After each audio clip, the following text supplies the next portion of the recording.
मैं विवेकानंद और आप देख रहे हैं न्यूज फॉर नेशन। शिक्षा विभाग के अपर मुख्य सचिव के पाठक एक बार फिर से अपनी ड्यूटी पर आ गए हैं। इसके साथ ही इस बार उन्होंने डीएम को कड़ी फटकार लगाई है। सभी प्रमंडलीय आयुक्त को लिखी चिट्ठी में के पाठक ने निर्देश दिया है कि बात बात पर स्कूल बंद करने की प्रथा पर रोक लगनी चाहिए। हाल के दिनों में कई जिलों के डीएम के द्वारा शीतलहर को देकर जिस तरीके का आदेश जारी किया गया है वो कतई उचित नहीं है। अगर स्कूल को बंद करना हो तो पहले शिक्षा विभाग से अनुमति लीजिए, तभी आप स्कूल बंद कर सकते हैं, वरना आपने जिस तरीके का पत्र जारी किया है वो कतई वो कहीं से उचित नहीं है और तत्काल इस पर रोक लगनी चाहिए।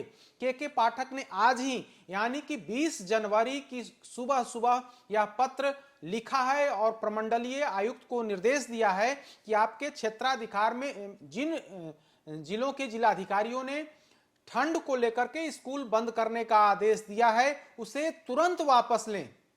के पाठक ने लिखा है कि पिछले दिनों शीतलहर के चलते विभिन्न प्रमंडलों के विभिन्न जिलों में भांति भांति के आदेश जिला प्रशासन के द्वारा दिए गए हैं। इन आदेशों को देखने से यह लगता है कि यह आदेश धारा 144 के तहत दिए गए हैं।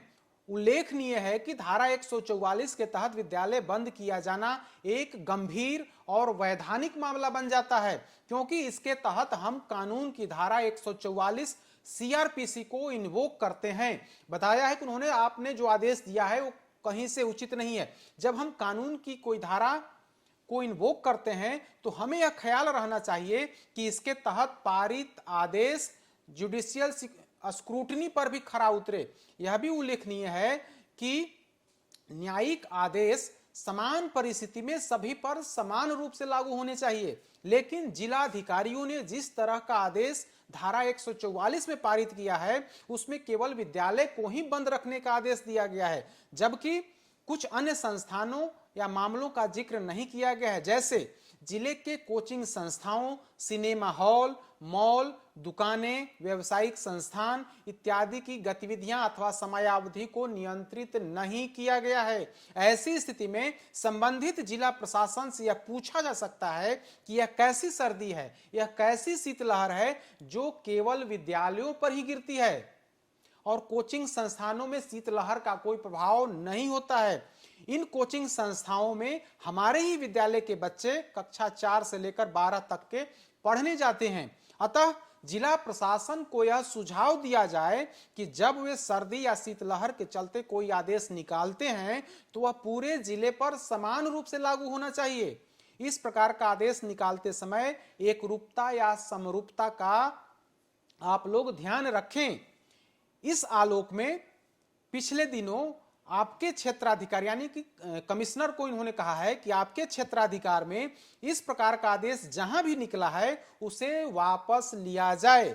जहां तक सरकारी विद्यालयों का सवाल है, इस विद्यालय ने इन विद्यालयों की समयावधि 9 AM से यानी कि सुबह 9 बजे से लेकर 5 बजे तक तय कर रखी है। इस अवधि को बदलने के संबंध में कोई भी आदेश निकालने से पहले शिक्षा विभाग की पूर्वानुमति आप अवश्य लें। बात बात पर विद्यालय को बंद रखने की परंपरा पर रोक लगनी चाहिए।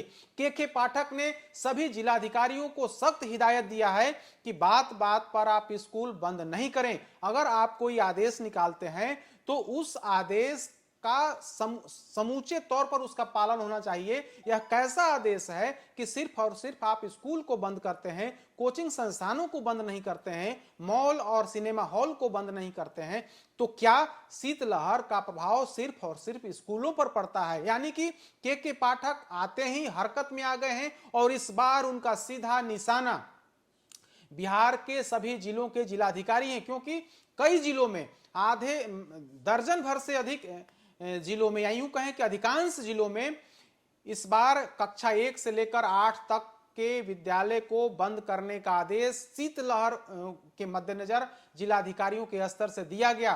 के पाठक ने ज्वाइन करते ही कल उन्होंने यानी कि 19 तारीख को उन्होंने ज्वाइन किया और आज 20 तारीख को पूरी समीक्षा की और समीक्षा के बाद पहला जो बड़ा आदेश था वो यही कि जिलाधिकारियों का आदेश गलत है, जिलाधिकारियों ने शिक्षा विभाग से सहमति नहीं ली। शिक्षा विभाग ने 9 बजे से लेकर के 5 बजे तक विद्यालय संचालन का आदेश दे रखा है और बिना पूर्वानुमति के जिलाधिकारियों ने यह आदेश निकाला है, जो पूर्णतः गलत है। जो कमिश्नर है यानी कि प्रमंडल के जो आयुक्त हैं, इस तरह के आदेश को तुरंत वापस करवाएं। यानी कि शिक्षा विभाग के अपर मुख्य सचिव के पाठक ने स्पष्ट कर दिया है कि अब किसी तरह की कोई छुट्टी नहीं होगी। अगर छुट्टी होती भी है तो इसके लिए शिक्षा विभाग की सहमति आवश्यक है। अधिक अपडेट्स के लिए देखते रहिए न्यूज़ फॉर नेशन। नमस्कार।